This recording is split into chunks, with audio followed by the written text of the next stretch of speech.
O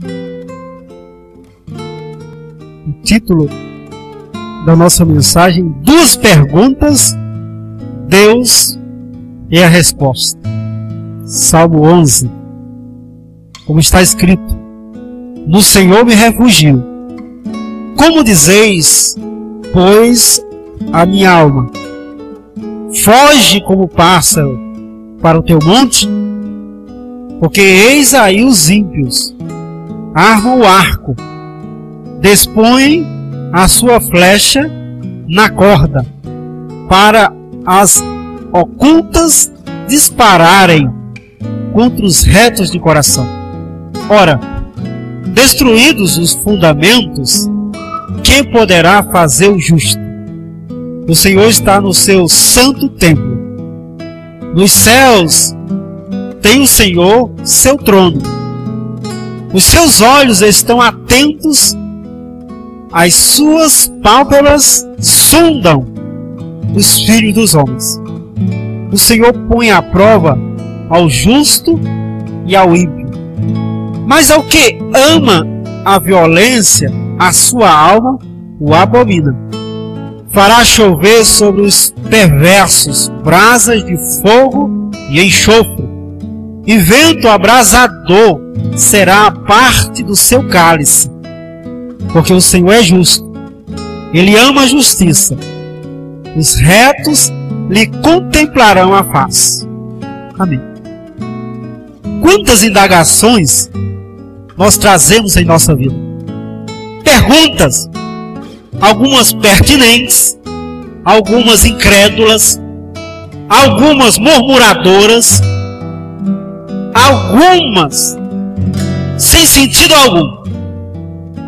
Esse salmo contém duas perguntas chaves, e que essas duas perguntas encontram em Deus a resposta. Primeira é: como dizeis, pois, a minha alma, foge como pássaro ao teu monte? Se Deus é refúgio, não seremos nós como pássaro que foge para um lugar seguro? Por que ficar desprotegido? Por que ficar vagueando? Por que ficar longe do refúgio? Por que não ser como um pássaro que diante da armadilha, diante do perigo, busca um lugar mais seguro? Deus é a resposta. Mas por que devemos fugir para o monte? Primeiro, porque o mal existe. A vida parece ótima, parece que tudo vai bem, o infortúnio chega. Parece que não temos inimigo. Aí você pega seu carro, ou então você pega uma condução, ou vai ali e descobre que inimigo existe. Quantas pessoas assassinadas sem motivo? Quantas pessoas viram a sua família conhecer o mal sem motivo algum? Por que isso acontece? Porque o mal existe, está atuando no mundo, enchendo o coração de perversidade. E nós, crentes, que acreditam que Deus é o nosso refúgio, devemos fugir como pássaro para um lugar seguro. Confiar em Deus. Não tem outra alternativa. Segundo, por que devemos fugir para o monte? Para Deus? Devido à maquinação do perverso. No versículo 2: porque eis aí o ímpio arma o arco, dispõe a sua flecha na corda, para as ocultas dispararem contra os retos de coração. A maquinação do perverso. Às vezes você é um bom empregado, e aí tem um colega seu, ou uma colega maquinando. Por quê? Qual o motivo? Porque o mal atua no coração, e o coração começa a maquinar a perversidade por amor ao mal somente. E o que fazer? fugir como pássaro para o monte, para o lugar seguro, confiar em Deus, buscar a Deus, se apegar a Deus, porque Ele nos livra do mal. A oração do Pai Nosso termina justamente com esse pedido: mas livra-nos do mal. O que fazer? Como dizeis, pois, a minha alma, foge como o pássaro para o teu monte? É claro, fugirei para o monte, fugirei para os braços de Deus, fugirei para a segurança em Deus, a confiança em Deus, porque não tenho como confiar nas coisas daqui, não tenho como confiar nas disposições das pessoas, não tenho como confiar no futuro, não tenho como confiar de que tudo vai bem. O mal existe, o perverso maquina o mal, e mais, preciso fugir para os braços de Deus como o pássaro foge para um lugar seguro, porque os instrumentos do mal são muitos. O texto bíblico diz: para as ocultas dispararem contra os retos de coração. Os instrumentos do mal são demais. Se falarmos só dos instrumentos que o mal usa a partir do coração, é tanta malignidade, é tanto ódio, é tanto rancor, é tanto trauma, são tantas maquinações do coração, que somente fugindo como pássaro para um lugar seguro em Deus, para não ser ferido mortalmente pelos instrumentos do mal. E quando nós olhamos para a nossa sociedade, a instrumentalidade do mal que está aí, todas as áreas, o que fazer? Não temos que fugir como pássaro para o monte de Deus, para a presença de Deus. Nós não temos como viver numa redoma, mas temos sim como procurar refúgio. Somos tentados, somos mais e mais levados para a armadilha. A Bíblia chama até laço do passarinheiro. Em tudo devemos medir as palavras, os pensamentos, as nossas atitudes, porque num simples olhar alguém pode atentar contra nós. Outro dia passou nos telejornais, no trânsito, alguém foi morto só por olhar. Houve uma batidinha lá, o outro só olhou com a cara feia para o outro. Foi morto. O que fazer? Fugir como pássaro para o monte de Deus, para a presença de Deus.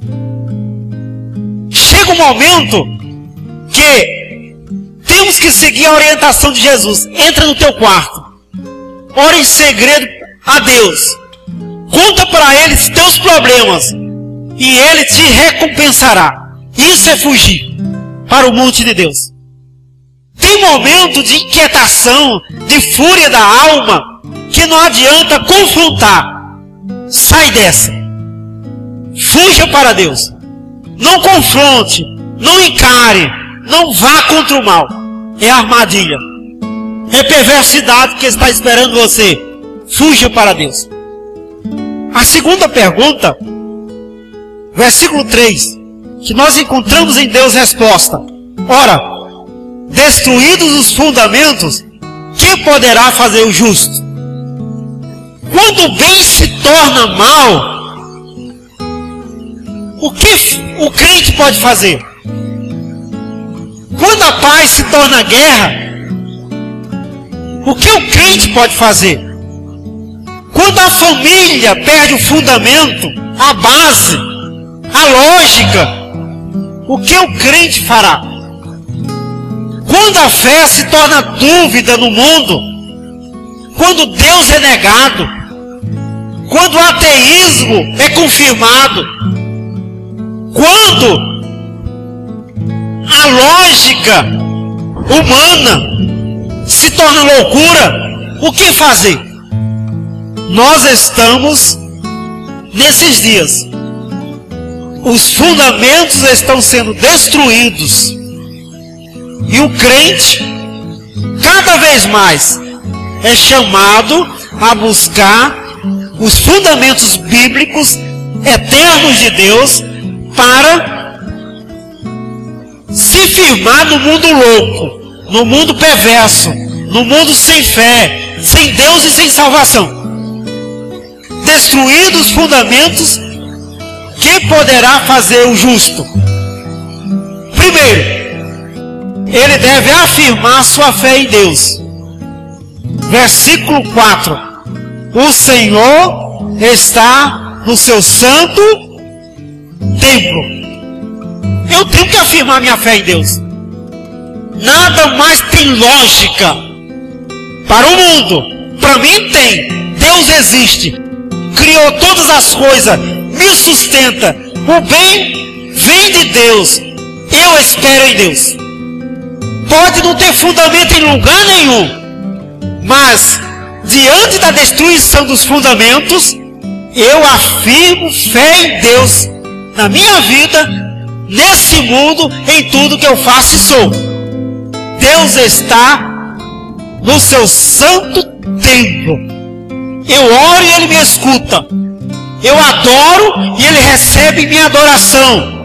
Eu cultuo e Deus é cultuado por mim em espírito e em verdade. Eu encontro Deus sempre que me encontro com outros irmãos em espírito de oração, em temor a Deus, em culto a Ele. Deus está no templo. Falta todos os fundamentos, mas não poderá e nem deverá faltar o fundamento da fé no nosso coração. Destruídos os fundamentos, que poderá fazer o justo? Segundo, afirmar a soberania de Deus.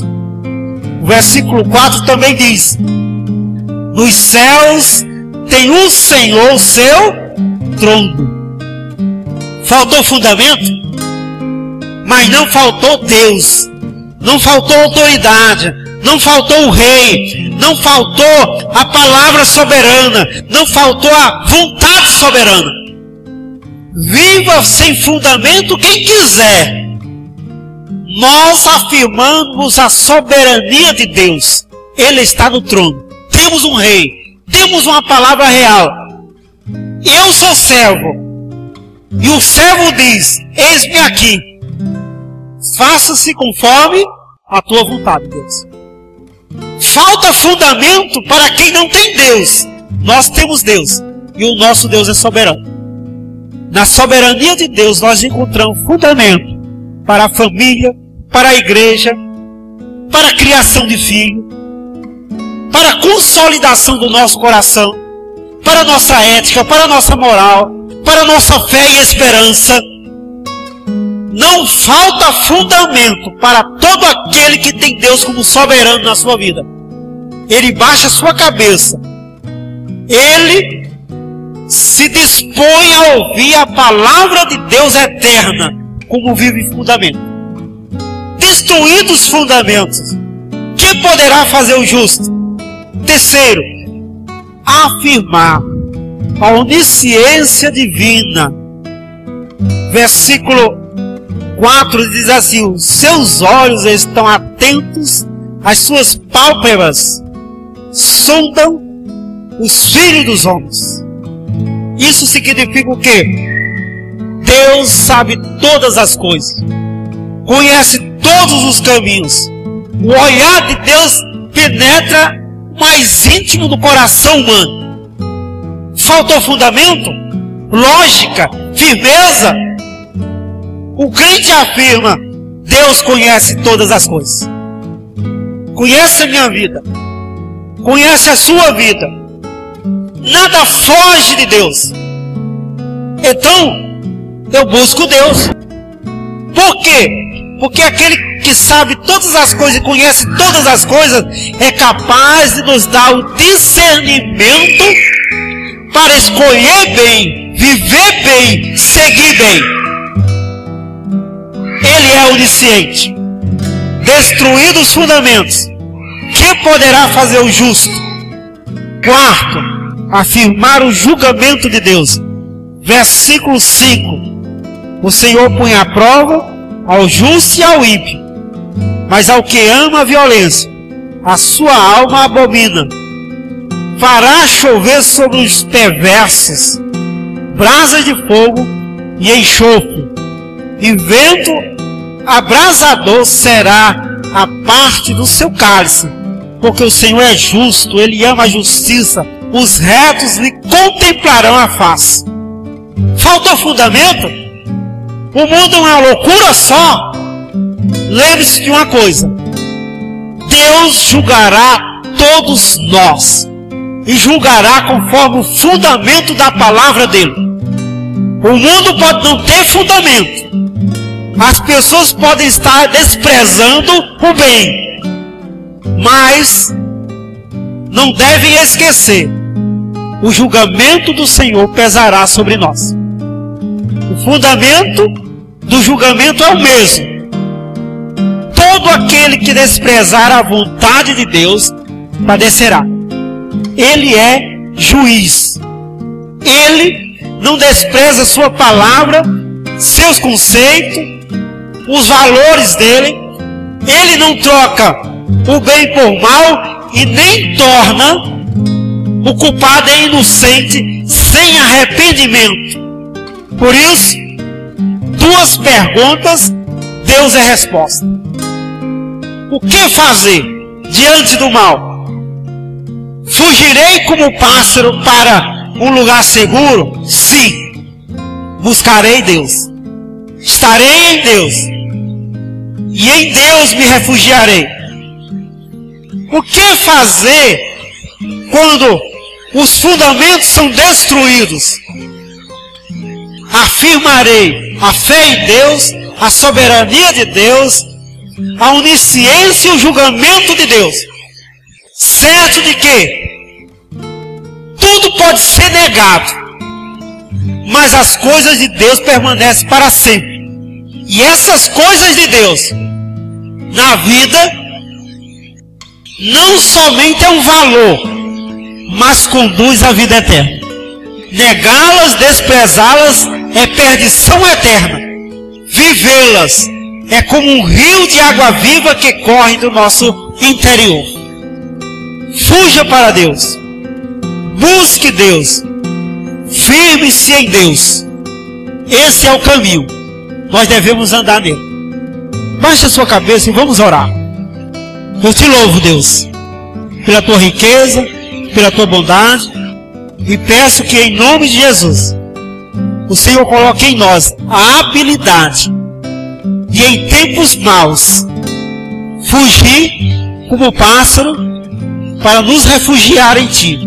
Como também, Deus, no momento em que todos os fundamentos estão sendo minados, que os Teus servos e servas se firmem no fundamento da Tua palavra, que estabelece a fé no Deus vivo, soberano, onipresente e ciente, e que é juiz de vivos e mortos, e que todo aquele que nele crê não perece, mas tem a vida eterna.